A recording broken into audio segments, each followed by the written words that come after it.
Elle a 40 bâtons, la place de jeu Robinson. Un îlot sur les hauteurs de Bienne, pas construit par Crusoe, non, mais par les enfants, au moins partiellement.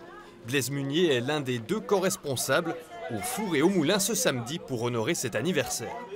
Donc on accompagne les enfants qui ont des désirs de création, qui ont des désirs de jeu, qui ont des désirs de tout et n'importe quoi. On laisse partir la fantaisie le plus large possible. Voilà, c'est comme ça. Un terrain de jeu pensé par les enfants, pour les enfants, construit avec l'aide des adultes, où les animateurs encadrent, mais interviennent seulement quand c'est nécessaire. Ils supervisent tout en gardant une influence minimum.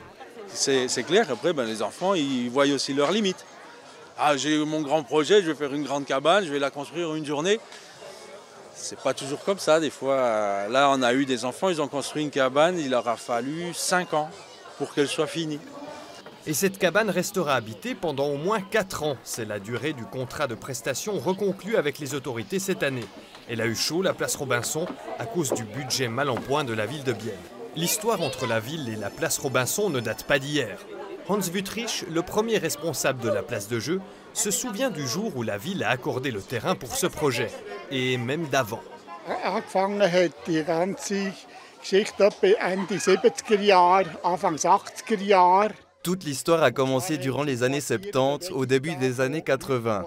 Il y a eu un mouvement d'habitantes et d'habitants du quartier qui voulaient faire quelque chose pour les enfants. On a fait une action dans le quartier en construisant des maisonnettes avec des boîtes en carton. Für Kinder mit Hütten bauen und mit Kartonschachteln, so spezielle Aktionen. Et les parents aujourd'hui, du voisinage et de plus loin, apprécient cet îlot de fantaisie. Je trouve génial qu'il existe un tel lieu où les enfants peuvent s'exprimer, se rencontrer. Je trouve ça vraiment super. Je venais déjà quand j'étais enfant il y a plus de 30 ans et maintenant je suis avec mon enfant ici. C'est tout simplement grandiose.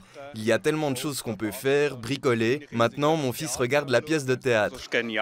C'est vraiment intéressant pour nous d'avoir, depuis qu'on est installé ici à Bienne, de découvrir cette place et d'en faire profiter notre fils. En Suisse, les jardins Robinson ont commencé à voir le jour dans le courant des années 70. L'origine du concept est à chercher au Danemark, près de 30 ans plus tôt.